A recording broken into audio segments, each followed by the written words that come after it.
নমস্কার প্রিয় বন্ধুরা, বেঙ্গলি সলিউশন ইউটিউব চ্যানেলে তোমাদের সকলকে স্বাগত।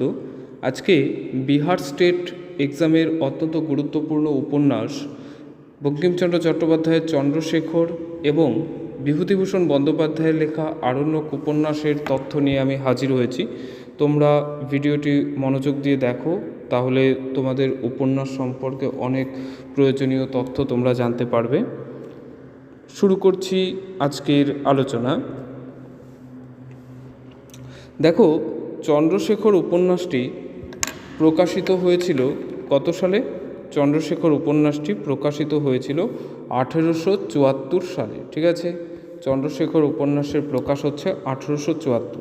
এরপর চন্দ্রশেখর উপন্যাসের শুরুতে যে নদীর কথা রয়েছে সেটা হচ্ছে ভাগীরথী নদী। চন্দ্রশেখর উপন্যাসের শুরুতেই রয়েছে ভাগীরথী নদীর কথা। এরপর চন্দ্রশেখর উপন্যাসের অন্তর্গত গুরুত্বপূর্ণ চরিত্র হল প্রতাপ, শৈবলিনী। এছাড়াও উপন্যাসে আরও চরিত্র রয়েছে, নবাব মীর কাসেমের কথা রয়েছে, দলনী বেগমের কথা রয়েছে। তারপর উপন্যাসের শুরুতে শৈবলিনীর বয়সের উল্লেখ রয়েছে 7-8 বছর। উপন্যাসের শুরুতে শৈবলিনীর বয়স রয়েছে 7-8 বছর এবং উপন্যাসের শুরুতে আমরা দেখছি যে প্রতাপ হচ্ছে কি কিশোর বয়সী। এরপর উপন্যাসের কাহিনীর মধ্যে একবার দেখা যায় যে প্রতাপ এবং যে শৈবলিনী তারা একবার হচ্ছে কি গঙ্গার মধ্যে ডুবে যাচ্ছিলেন। তো সেই সময় ডুবন্ত প্রতাপকে উদ্ধার করেছিল চন্দ্রশেখর শর্মা। ঠিক আছে, চন্দ্রশেখর শর্মা সে হচ্ছে কি প্রতাপকে উদ্ধার করেছিল। এরপর যে চন্দ্রশেখর এর বয়স কত ছিল? 32 বছর বয়স্ক। ঠিক আছে, এরপর দ্বার পরিগ্রহ করলে জ্ঞান উপার্জনের ক্ষেত্রে বিঘ্ন ঘটে বলেই চন্দ্রশেখর বিয়ে করেনি। ঠিক আছে, উপন্যাসের মধ্যে তোমরা দেখবে যে দ্বার পরিগ্রহ বা বিয়ে করলে পড়াশুনোর ক্ষতি হতে পারে, জ্ঞান উপার্জনের ক্ষেত্রে ক্ষতি হতে পারে, তাই চন্দ্রশেখর বিয়ে করেনি। এরপর চন্দ্রশেখর নিজে ঘটক হয়ে শৈবলিনীকে বিয়ে করেছিল। ঠিক আছে, চন্দ্রশেখর নিজে ঘটক হয়ে শৈবলিনীকে বিয়ে করেছিল।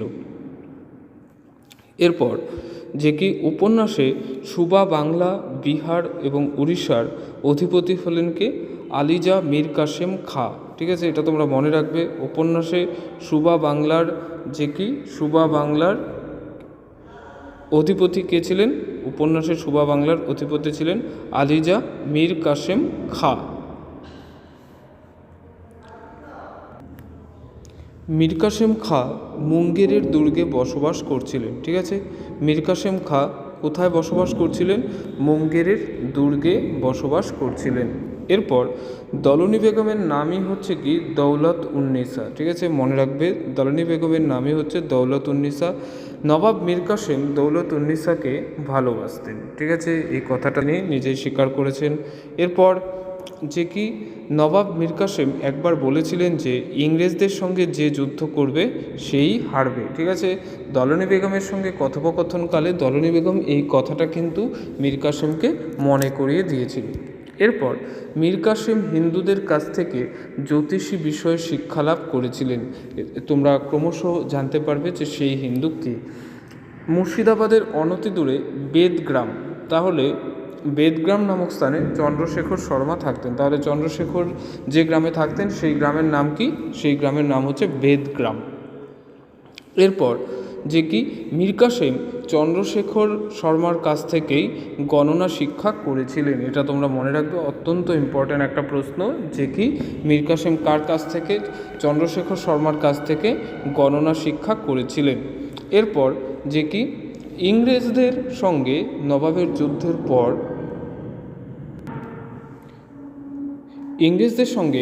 যুদ্ধের পর দলনী বেগমের পরিণতি কি হবে এবং যুদ্ধকালে সে কোথায় থাকবে এবং যুদ্ধের পরেই বা সে কোথায় থাকবে, এই বিষয়ে গণনা করার জন্যই কিন্তু যে চন্দ্রশেখর শর্মাকে মীর কাসেমের দরকার হয়েছিল।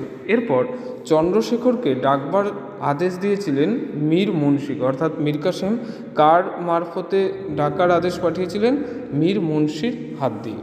ঠিক আছে, এরপর উপন্যাসে ভীমা পুষ্করিণীর কথা আছে। ঠিক আছে, এটা মনে রাখবে, উপন্যাসে ভীমা পুষ্করিণীর কথা রয়েছে। এরপর বেদগ্রামের অতি নিকটে পুরন্দরপুর গ্রামে ইস্ট ইন্ডিয়া কোম্পানির একটি রেশমের কুঠি ছিল। তার মানে কি রেশমের কুঠিটা কোন গ্রামে ছিল? পুরন্দরপুর, ঠিক আছে, এটা মনে রাখবে। রেশমের কুঠি কোন গ্রামে ছিল? পুরন্দরপুর গ্রামে রেশমের কুঠি ছিল। এরপর লরেন্স ফক্টর ছিলেন কুঠির কুঠিয়াল। তাহলে লরেন্স ফক্টর ছিলেন কি? লরেন্স ফক্টর ছিলেন সেই নীলকুঠির কুঠিয়াল। এরপর এই লরেন্স ফক্টর এর কিন্তু শৈবলিনীকে ভালো লেগেছিল। তো শৈবলিনীকে তিনি হচ্ছে কি, তিনি সেই যে বাড়ি থেকে প্রতাপের চন্দ্রশেখরের অবর্তমানে তিনি তাকে নিয়ে চলে গিয়েছিলেন, ঠিক আছে। কারণ হচ্ছে সেই সময় যে পুরন্দরপুর গ্রামে নতুন এক কুঠিয়াল আসবে।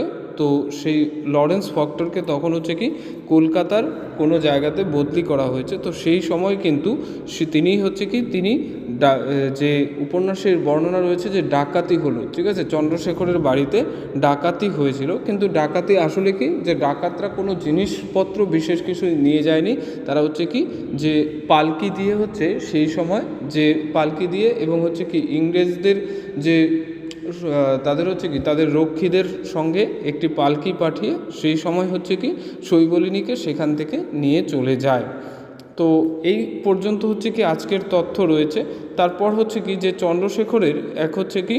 যে চন্দ্রশেখরের প্রতিবেশিনী এক ভগ্নী ছিল, যার পরিচয় রয়েছে এখানে সুন্দরী নামে, যাকে আমরা শৈবলিনীর সঙ্গে পাই, ঠিক আছে, যাকে আমরা শৈবলিনীর সঙ্গে বা শৈবলিনীর সহকারী হিসেবে পাই। এরপর শুরু করছি বিভূতিভূষণ বন্দ্যোপাধ্যায়ের আরণ্যক উপন্যাসের কিছু গুরুত্বপূর্ণ তথ্য। তোমরা দেখে নাও যে উপন্যাসের মধ্যে 1862 সালে সাঁওতাল বিদ্রোহের কথা রয়েছে, ঠিক আছে। 1862 সালে সাঁওতাল বিদ্রোহের কথা রয়েছে। এই সাঁওতাল বিদ্রোহে নেতৃত্ব কে দিয়েছিল? দব্রু-পান্না বীরবর্দী, ঠিক আছে। যে স্বাভাবিকভাবে ইতিহাসের খাতিরে 1855-57 এরকম একটা সময় যে সাঁওতাল বিদ্রোহ 55, তো সেই বিদ্রোহের একটা দীর্ঘমেয়াদী পরিস্থিতি। তো সেই দব্রু-পান্না বীরবর্দী তিনি বিদ্রোহের নেতৃত্ব দিয়েছিলেন। তারপর রাজকুমারী ভানুমতি। এই ভানুমতি সাঁওতাল রাজা দব্রু-পান্না বীরবর্দীর নাতি, ঠিক আছে। এরপর সত্যচরণ দব্রু-পান্না বীরবর্দীর কথা শুনেছিল বুদ্ধ সিংয়ের কাছ থেকে, ঠিক আছে। সত্যচরণ কার কাছ থেকে কথা শুনেছিল? দব্রু-পান্না বীরবর্দীর এই বুদ্ধ সিংয়ের কাছ থেকে। তারপর শ্রাবণ পূর্ণিমা তিথিতে রাজা কাছারিতে ঝুলন উৎসবের নিমন্ত্রণ পাঠিয়েছিলেন, ঠিক আছে। শ্রাবণ পূর্ণিমা তিথিতে সেই যে দব্রু-পান্না বীরবর্দী তাকে কাছারিতে, অর্থাৎ সত্যচরণের কাছারিতে নিমন্ত্রণ পাঠিয়েছিল। তারপর দব্রু-পান্না বীরবর্দীর বয়স কত? বয়স 92 বছর, ঠিক আছে। এরপর দব্রু-পান্না বীরবর্দী তিনি যেহেতু একজন সাঁওতাল রাজা, তো তাই তার কাছে দব্রু-পান্না বীরবর্দী কৃষিকাজকে ঘৃণা করে এবং তার মতে বীরের উপযুক্ত কাজ কি? বীরের উপযুক্ত কাজ বর্ষা নিয়ে শিকার করা। এরপর ভানুমতির কাছ থেকে আসার সময় তার কাছে ভানুমতি একটি আয়না আবদার করেছিল, অর্থাৎ গল্পের কথক বা উপন্যাসের কথক সত্যচরণের কাছে ভানুমতি একটি আয়না আবদার করেছিল। এরপর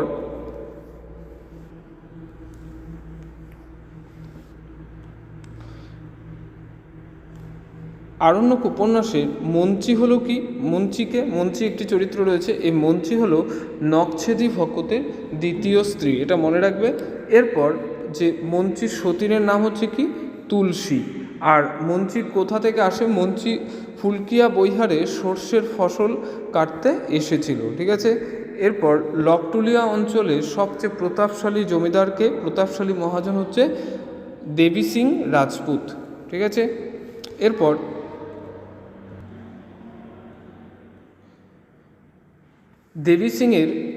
দেবী সিংয়ের হরণ করে আনা স্ত্রীর নাম কি? দেবী সিংয়ের হরণ করে আনা স্ত্রীর নাম কুন্তা। এরপর রাজু পাড়ের পেশা কী ছিল? চাষবাস করা, তবে রাজু কিন্তু কবিরাজিও জানত। একবার কি হয়েছিল, শুয়োরমারি বস্তিতে কলেরার প্রকোপ দেখা দিয়েছিল। তো সেই সময় রাজু হচ্ছে কি সেখানে ত্রাতার ভূমিকায় অবতীর্ণ হয়েছিলেন, তাদের প্রাণদাতা হিসেবে সে সেখানে কাজ করেছে। রাজু পরে 15-16 দিন অক্লান্ত পরিশ্রম করে কাজ করেছিল এবং হচ্ছে কি যে কেউ ডাকলে বা না ডাকলেও সে তাদেরকে সাহায্য করেছে। এই 15-16 দিন অক্লান্ত পরিশ্রম করে রাজু কত পেয়েছিল? মাত্র 1 টাকা 3 আনা সে পেয়েছিল। এরপর রাজু পাড়ের সঙ্গে প্রেম হয়েছিল কার? রাজু পাড়ের জীবনে একবার প্রেম এসেছিল, সেটা হচ্ছে কি তার অধ্যাপকের কন্যা অধ্যাপক দুহিতা সরোজু। ঠিক আছে, অধ্যাপক দুহিতা সরোজু। তো এই হলো আজকের আলোচনা। তোমরা ভিডিওটিকে দেখো এবং খুব করে শেয়ার করো। তো আমি আশা করব অতি শীঘ্রই আবার নতুন ভিডিও নিয়ে তোমাদের কাছে আমি হাজির হব। ধন্যবাদ।